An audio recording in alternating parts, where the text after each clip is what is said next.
Hi అండి, నమస్తే. నేను మీ సందీప్. ఈరోజు మనం గత 2-3 సంవత్సరాలుగా నిరుద్యోగ యువతను టార్గెట్ చేసుకొని ఏ విధంగా మోసం చేస్తున్నారు అన్న విషయాన్ని తెలుసుకుందాం. నిరుద్యోగులను ఎన్నో సంవత్సరాల నుండి మోసం చేస్తున్నారు. అది ఎలా? జాబ్ ఇప్పిస్తామని అమౌంట్ ఇప్పించుకుంటారు, కానీ ఇప్పించలేరు.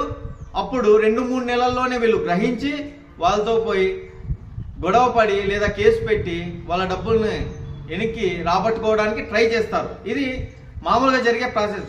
కానీ గత 2-3 సంవత్సరాలుగా ఒక కొత్త పద్ధతిని ఉపయోగించి నిరుద్యోగులను మోసం చేస్తున్నారు. ఈ విషయం నేను ఎందుకు చెప్తున్నానంటే, ఇక్కడ మోసపోవడానికి చాలా పాసిబిలిటీ ఉంది. ఈజీగా మోసపోతారు. అది ఎలా అనేది నేను ఇప్పుడు చెప్పబోతున్నాను. ఫస్ట్ మీడియేటరు నిరుద్యోగిని కన్సల్ట్ అవుతారు.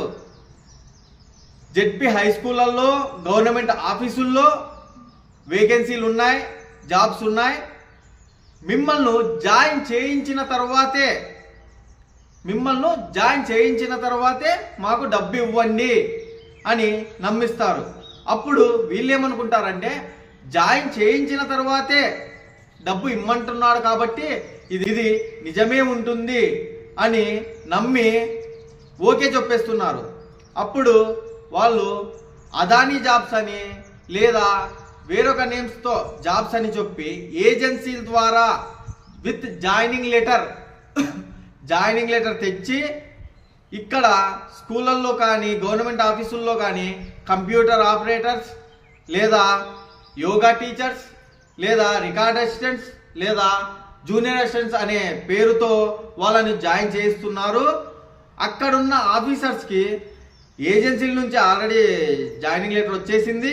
ఈ హయ్యర్ అఫీషియల్స్తో కూడా తొందరలోనే వచ్చేస్తుందని వాళ్ళను నమ్మించి ఇక్కడ జాయిన్ చేపిస్తున్నారు.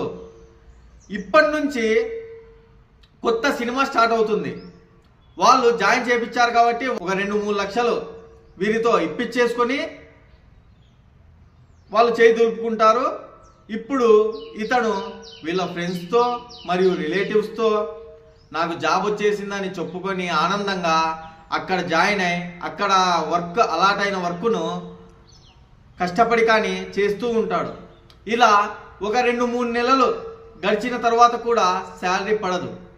అప్పుడు ఇతను అడిగితే ప్రాసెస్లో ఉంది, అయిపోతుంది అని వాళ్ళు చెప్తారు.